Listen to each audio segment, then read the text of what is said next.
Hello friends, welcome to my channel and thanks for watching this video.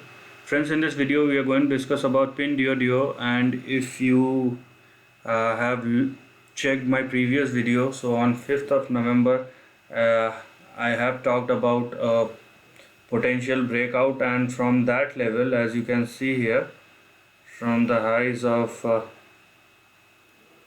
uh, here you have suppose third and fourth. From that level the stock went up by 30% in the last 1 week. So breakout has indeed happened, and uh, it's been on the upside, no doubt about it. So as you can see, this was your previous resistance which the stock has just crossed.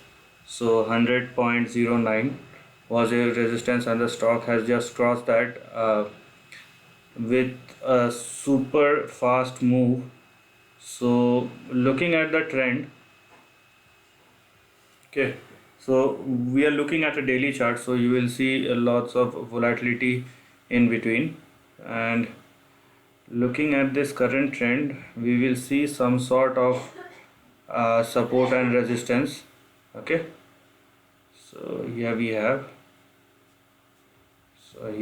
the levels.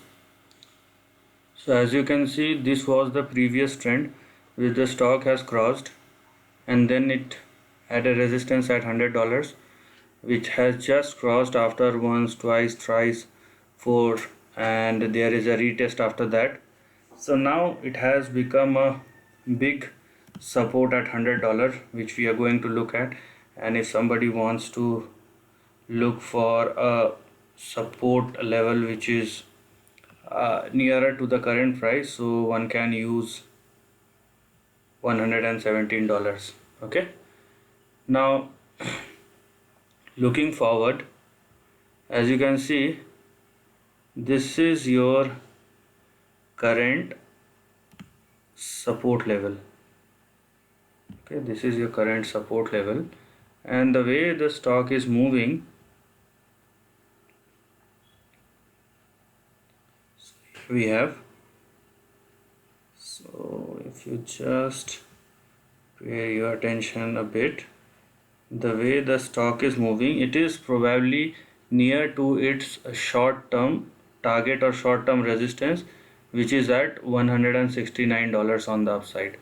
So basically we are looking at a daily chart, and in that we are looking at a trend which is moving up, higher, and there will be some sort of resistance which is about to get formed at 169.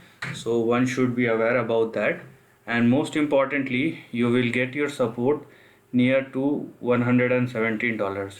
So the only exception is if the stock sustain above 100, crossed $170 and sustain above that, then there will be a start of a further new trend.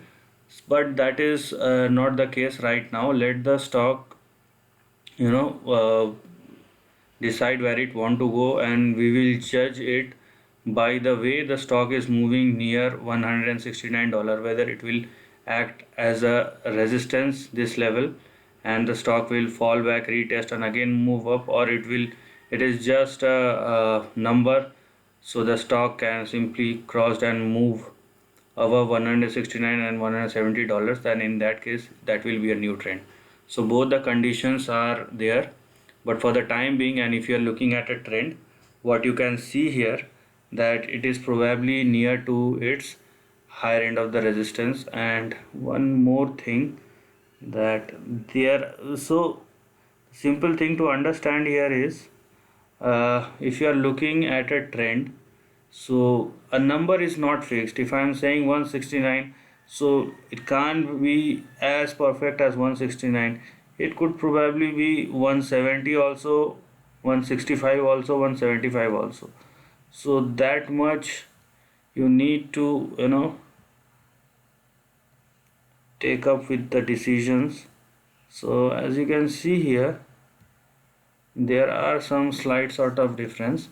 So rather than 169, it could probably be, here you have 175, as I told you. So let the stock sustain above 175, or you can say $180. Okay, unless the stock sustain above $180, it will, this zone of 169 and 175 will act as a resistance. So in that case, we are near to its we are near to the resistance zone, short term resistance. So one must be aware about that. So this is the end of the video. If you like this content, do share your thoughts in the comment section and subscribe my channel. Lastly, take care of your family and friends.